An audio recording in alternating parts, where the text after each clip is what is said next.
Ya, Prof. Ibnu, kalau kita melihat dari pemberian abolisi dari Presiden Prabowo kepada Tom Lembong, memang kan untuk Tom Lembong ini secara proses hukum sudah mau selesai ya, karena sudah vonis meskipun akan banding begitu. Apakah memang abolisi ini bisa dilakukan setelah vonis sudah disahkan, atau memang masih bisa ketika akan ada banding Tom Lembongnya? Ya, memang menarik. Ini pertanyaan menarik, Mbak. Dalam berbagai definisi, memang penghapusan penuntutan dalam suatu proses. Jadi harusnya kalau kita lihat konteks abolisi itu sebelum suatu proses hukum. Jadi masuk penuntutan, presiden ambil alih, hapuskan semua proses. Ini enggak. Ini sudah diputus, kan itulah. Oleh karena itu, secara substansi perkara memang sebetulnya agak agak terlambat. Harusnya waktu proses hukum awal, ada waktu penuntutan, ya itu dihapuskan. Karena intinya sebetulnya penghapusan proses penuntutan. Tapi juga sekarang menjadikan penghapusan proses penyelesaian karena sudah diputus. Kemudian akan melakukan kejaksaan juga mau banding, kemudian kuasa hukum Pak Tom Lembong juga mau banding dan sebagainya. Ini yang kalau kita lihat suatu terminologi letterlek harusnya penghapusan penuntutan, tapi ini penghapusan suatu proses sehingga yang terjadi. Cuman yang penting ini, Mbak, dalam abolisi ketika apakah penghapusan penuntutan atau penghapusan proses ini meniadakan akibat hukum yang terjadi. Artinya ketika suatu saat perkara-perkara yang terkait dengan Pak Lembong dianggap tidak pernah ada. Ini yang jadi problem. Makanya dalam hal kasus-kasus pemberian abolisi itu dulu itu strict sekali.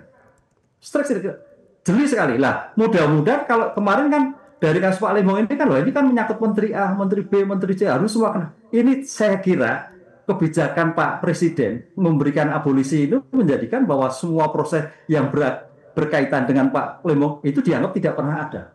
Bebas. Sehingga yang menyangkut kemarin Menteri A, B, C, dan sebagainya sudah aman, tidak terjadi suatu masalah apa-apa. Itu definisi konsep abolisi itu memang suatu yang sangat luas sekali dan memberikan dampak yang luar biasa bagi kasus yang sedang ditangani sehingga menjadi tidak pernah ada.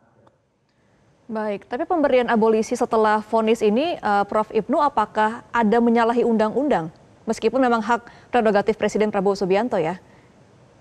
Enggak, cuma agak terlambat. Agak terlambat, harusnya pada proses penuntutan. Makanya abolisi itu penghapusan pada suatu proses penuntutan. Jadi Ya. sebelum sidang malahan gitu loh. Tapi ini sudah sidang.